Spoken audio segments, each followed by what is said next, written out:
Mag-usa na kabulan ang nilabay, sukad sa trahedya, nga nikutlo sa kinabuhi ni Mariel Alcontin Remo Caldo, 25 anyos, dunay kaipon, usa ka inahan og residente.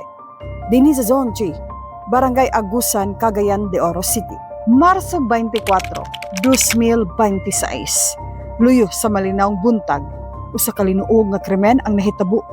Sa dapit diin ang biktima gidunggab-dunggab sa ika-24 nga higayon sa iyang kaugalingong igagaw. Karong adlaw atong sutaon ug subayon ang dagan sa hustisya. Unsa na status sa kaso ug hain na ang suspect nga may biktima sa iyang kaugalingong first cousin nga si Mariel.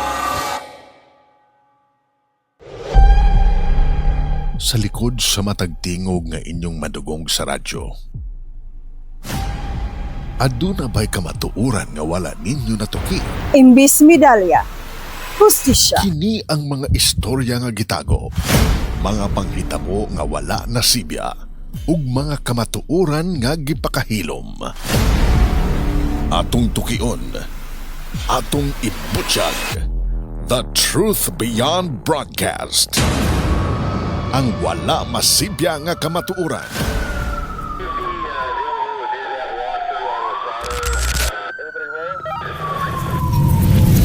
Sa case build-up nga gihimo sa investigator sa Police Station 6 Puerto, ubos ni Police Senior Master Sergeant Charlie Ganzon, formal nga gipasaka ang kasong murder batok sa suspect nga giilang si Reynald Alcontin Pisania alias Quintol, 25 anyos, dunay kaipon ug igagaw ra usab sa biktima.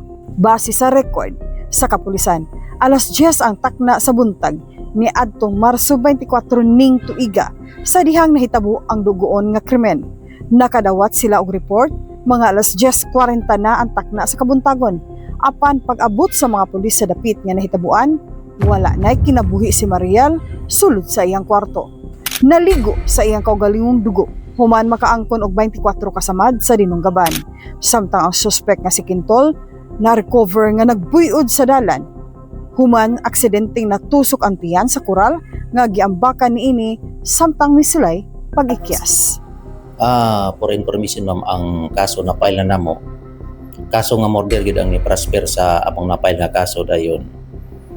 Ang suspect tuwa na karon na kuan na siya, na-commit na siya sa Lumbia. Kano sa siya na-commit siya? Na-commit siya sa Lumbia ma'am adtong March 31, 2026. Ang nasangat sa iya murder tungod kay unsa yung ibuhat sa inyong case build-up nga na-convince na to ang court yung murder? Na-convince na to ma'am ang court nga murder ang mapasaka nga kaso tungod kay klaro kay nga dunay superior strength nga nahitabo on the part sa kining suspect sa iyang gibuhat ngadto sa iyang biktima. Labi na nga ang biktima usa ka babae, siya lalaki, duna pagid siya ay kutsilyo. Klaro kayo nga dunay superior strength on the part sa suspect, mao nga masaka gyud ang kaso nga murder. Lalaki pa siya, kusgan, nagdala pa siya kutsilyo. Wala gyud puwersa ang usa ka babae sa pagdipinsa sa iyang kaugalingon tungod sa kapower sa lalaki ug sa iyang nagdala pagid kutsilyo. That time nga niabot siya sir, ang victim kay na-recover niya ang victim sa kwarto man. Gisudlan niya ang victim sa kwarto dahil gidunggab. Yes, gisudlan niya. As per statement gyud sa bata nga nakakita, kay siya man gyud ang mismo nakakita. Gisulod siya galit. Gigakos niya sir or Kaya ang ingon sa bata, kalit og sulod ka to yung angkol, murag hawiran niya ang ulo, murag akbuan niya din gidunggab. Gidunggab likod dayon ato ba. Wala man may nakuha nga kutsilyo nga kuan. Nagduda sa akong pagtuo, nagdala gid sa daan og kutsilyo. then gilabay. Then gilabay kay wala naman may na-recover gyud nga kutsilyo. Dunay samad sa suspect na dinhi dapita sa iyang tiyan. Pero dili pod namo masiguro og asa siya nasamad. Di ba siguro gidunggab ba siya? Wala po siguro nga gidunggab siya. Di po hato nakabalos ang victim. Sa akong paminaw murag wala pod siya nakabalos. Dako yung samad sir, unsa agi sa Di samad? raman di man kayo dako yang samad. No, naagi gid siya ka hospital sa tong rato yang samad. Pero wala na mahibalik na asa ba siya na doslakan ba niya iyang kaugalingon o nakasangit ba siya siyang pagdagan-dagan kini dagan-dagan na magid siya adto nga panahon na niya Nadakpan ra gid sa atong operatiba. So naabunuhan na ito siya dugo, sir. Naabunuhan ra kinahanglan man tug dugo, naabunuhan ra tug dugo siya. Kuan ra man siya naka-recover ra man pud. Sir, after this, nasaka na siya sa Lumbia karon, na siya sa male dormitory. Kano sa ang first na trial? Wala na koy update ma'am kung kano sa ilang first na trial kay so pinahan ra man ni ang kaning mga complainant ani kung kano sa ilang naka-schedule kuan Kasi trial. kinsa nang nga court, sir, na-raffle na ba? Yes ma'am, naa siya sa branch 18 ng korte. So karon, sir, initial na ba ta makaingon nga nakabot na, medyo nakabot na or 100% nakabot na or case closed na ang kamatayan ni Yes, sa Mariel? ako kung ako'y pastoral as investigator, nakabot gid niya ang kining hustisya sa iyang sa nahitabo sa biktima. Tungod kay nasaka man nato ang kaso nga murder, nalantawan man po si piskalya sa piskalya nga adunay insakto gyud nga nahitabo nga murder gid siya, nasaka ang kuan kaso ngadto sa korte. Niya Nobel recommended man gid pod ang Naka-mention ba siya, sir, nga andam niya nga atubangon na lang ang krimen? sa akong pagpangutana sa iya, ningon siya nga andam daw niya nga atubangon ang iyang kaso. Migawas sa investigasyon nga misulod si Quintol sa giabangang balay ni Mariel aron manghulam og kwarta. Apan gidudahang napatay niini ang biktima human siya nabalibaran. Sumala sa kaipon ni Mariel nga si Davidson, kaniadto pa sige og panghulam og kwarta ang suspect sa iyang partner. Ang mas pait pa niini, nag-andam na unta si Mariel sa mga gamit sa iyang anak alang sa reading of honor ni anang hapon sa maong adlaw.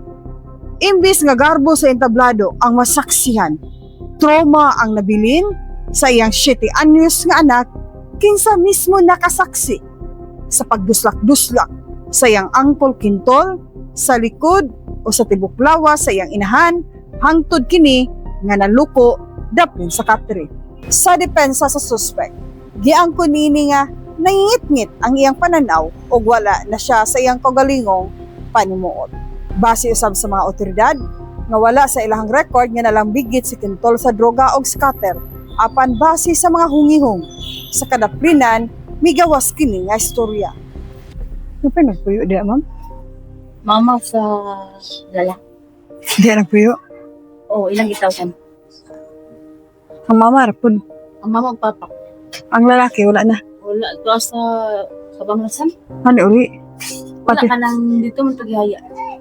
Ay gihaya to siya diya sa Sacred Heart tapos pag ila ka adlaw. paghuman og autopsy, Balhin. gilagi kwan nila. Ang bata gidala pod. So adit Wala may gakakuan, gaka-feel. Wala gapakita. ikot to siya kanang kuan to siya nga kuan. Dili to kanang para sa one kang workshop. Hilang-hilang ra. Hilanggan nga kanang hila. Rama, Ay mura siya gadangoy ba? nga marag babae. O babae gid siya nga gadangoy nga mura galingkod nga dito. Ano yun?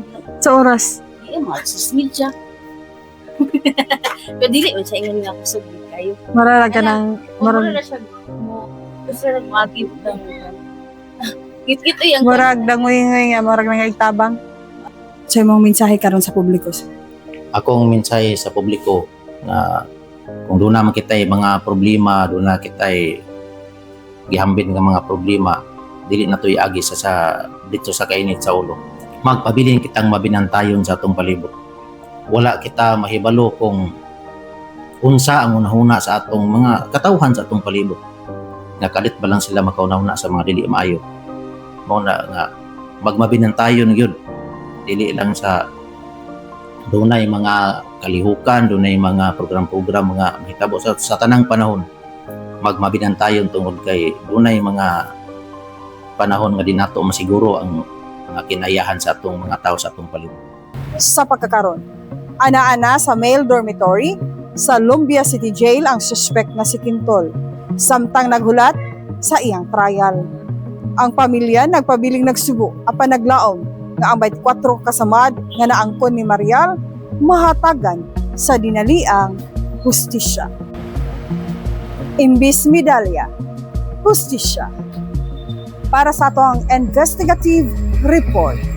Idol number 7, Menzi Montes. Matik sa balita, matik sa public service. Unsa pay answer? Mati.